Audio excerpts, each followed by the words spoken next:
அருமையான தேவ பிள்ளைகளே, எத்தனையோ முறை மற்றவர்கள் நம்மை சபிக்கும் பொழுது, குறி சொல்லும் பொழுது, நமக்கு விரோதமான செய்வினை போன்ற காரியங்களை செய்யும் பொழுது நாம் கலங்கி விடுகிறோம், பயந்து விடுகிறோம்.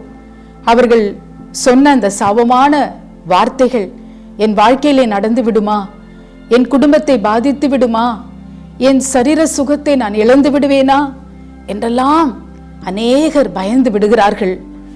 உபாகமம் 23ஆம் அதிகாரம் 5ஆம் வசனத்திலே கர்த்தர் சொல்லுகிறார், உன் தேவனாகிய கர்த்தர் சபிக்க வந்த பிலேயாமுக்கு செவி கொடுக்கவில்லை. உன் தேவனாகிய கர்த்தர் உன்னில் அன்பு கூர்ந்தார்.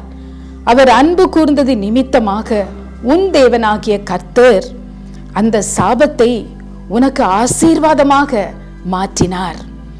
இஸ்ரவேல் ஜனங்கள் வனாந்திரத்திலே அலைந்து திரிந்த அந்த நாட்களில் ஒரு சமயம் மோவாப் என்ற தேசத்தை கடக்க வேண்டியதாய் இருந்தது. அந்த சமவெளியிலே அவர்கள் பாளையம் இறங்கினார்கள். மோவாப் தேசத்து ராஜா, அவனுடைய உள்ளத்திலே பல எண்ணங்கள் தோன்றினது. இவர்கள் தங்கள் சத்துருக்களை ஜெயிக்கிற ஜனங்களாய் இருக்கிறார்களே, இவர்களுடைய தேவன் அவர்களோடு போகிறாரே, இவர்களை எப்படியாவது துரத்தி விட வேண்டும் என்று அவன் யோசித்து மற்ற ஜனங்களையோ மற்ற ராஜாக்களையோ உதவிக்காக அழைக்காமல் இன்னொரு காரியத்தை அவன் செய்ய ஆசித்தான்.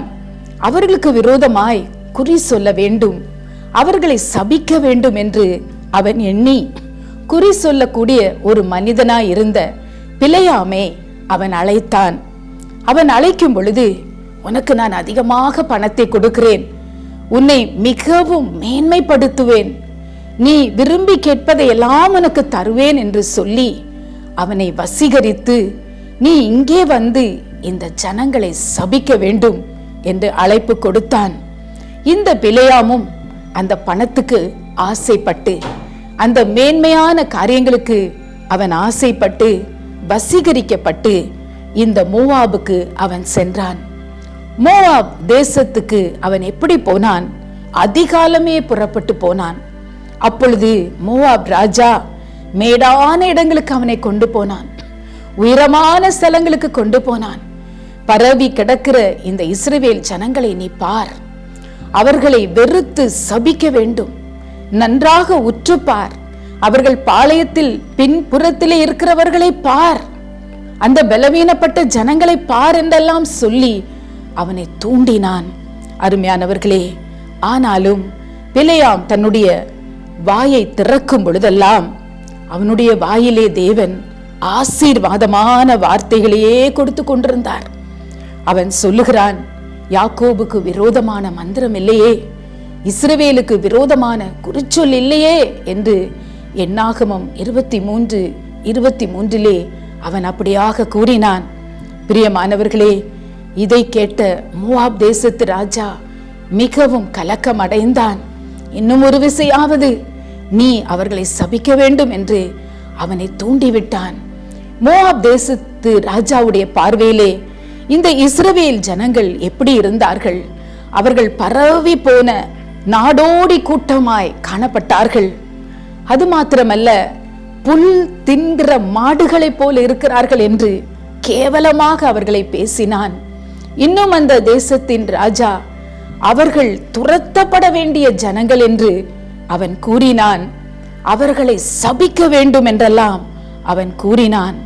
ஆனால் பிலேயாம் அவர்களுக்கு முன்பாக நின்று அவன் வாயை திறக்கும் பொழுது தேவனுடைய வார்த்தைகளை கேட்டான்.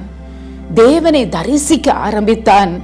தன் வாயை திறக்கும் பொழுது அவனுடைய வாயிலிருந்து ஆசீர்வாதமான வார்த்தைகள் பொங்கி வழிய ஆரம்பித்தது. அவர்கள் பரவி போன நாடோடிகள் அல்ல. யாக்கோபே, உன் கூடாரங்கள், இஸ்ரவேலே, உன் வாசஸ்தலங்கள் எவ்வளவு அழகானவைகள் என்று அவன் கூறினான். மாடு புல் தின்பதை போல கேவலமான ஜனங்கள் அல்ல, இவைகள் பரவி போன்ற ஆறுகளைப் போல உடையவர்கள். நதியோரத்திலே நாட்டப்படுகிற மரங்கள், சந்தன மரங்கள், தேவனே நாட்டின மரங்கள் என்று அவர்களை அழகாக வர்ணிக்க ஆரம்பித்தான். இவர்களை வெறுத்து துரத்தி விட வேண்டும் என்று சொல்லப்படுகிற ஜனங்கள் அல்ல. அவர்கள் நீர்ச்சாலைகளில் தண்ணீர் பாயும், அவர்கள் வித்து திரளான தண்ணீர்களில் பரவும், அவர்களுடைய ராஜ்யம் மேன்மைப்படும் என்று ஆசீர்வாதமான வார்த்தைகளை அவன் சொல்ல ஆரம்பித்தான். அவர்கள் சாபத்துக்குரிய ஜனங்கள் அல்ல, அதற்கு மாறாக அவனுடைய வாயிலிருந்து வந்த வார்த்தைகள், இஸ்ரவேலே, உன்னை ஆசீர்வதிக்கிறவர்களை கர்த்தர் ஆசீர்வதிப்பார், உன்னை சபிக்கிறவர்களை அவர்களை தேவன் சபிப்பார், நீ ஆசீர்வாதமா இருப்பாய். இப்படியாக தேவன் அந்த ஜனத்தின் சாபங்களை ஆசீர்வாதமாக அவர் மாற்றினார். அருமையான கர்த்தருடைய ஜனமே, வெளிப்படுத்தல் 22:3 சொல்லுகிறது, இனி ஒரு சாபமும் இராது. சாபம் என் மேல் வந்து விடுமா? அவர்கள் செய்த செய்வினை என்னை அழித்து விடுமா? அவர்கள் சொன்ன குறி சொல்லுதலின் வார்த்தைகள் எங்களை பாதித்து விடுமா என்று நீங்கள் பயப்பட வேண்டாம். இனி ஒரு சாபமும் உங்களுக்கு வராது. உங்கள் சாபங்களை தேவன் ஆசீர்வாதமாக மாற்றி இருக்கிறார். ஹல்லேலூயா. அருமையான ஆண்டவரே, தகப்பனே, எங்கள் ஜெபத்தை நீர் கேட்டுக்கொண்டிருக்கிறீரப்பா. எங்களுக்கு விரோதமான குறிச்சொல்லோ மந்திரமோ, எங்களுக்கு விரோதமான சாபமான வார்த்தைகள் ஒன்றுமே பலிக்காது என்று எங்களை தைரியப்படுத்துவதற்காக உமக்கு நன்றி. அப்படிப்பட்ட பயம் யாருக்குள்ளே இருந்தாலும் அந்த பயங்கள் நீங்குவதாக என்று ஜெபிக்கிறேன். ஒவ்வொருவர் மீதும் சொல்லப்பட்ட சாபங்கள் ஆசீர்வாதமாக நீர் மாற்றினதற்காக உமக்கு கோடி ஸ்தோத்திரங்களை ஏறெடுக்கிறோம். இயேசுவின் நாமத்தில் பிதாவே, ஆமென்.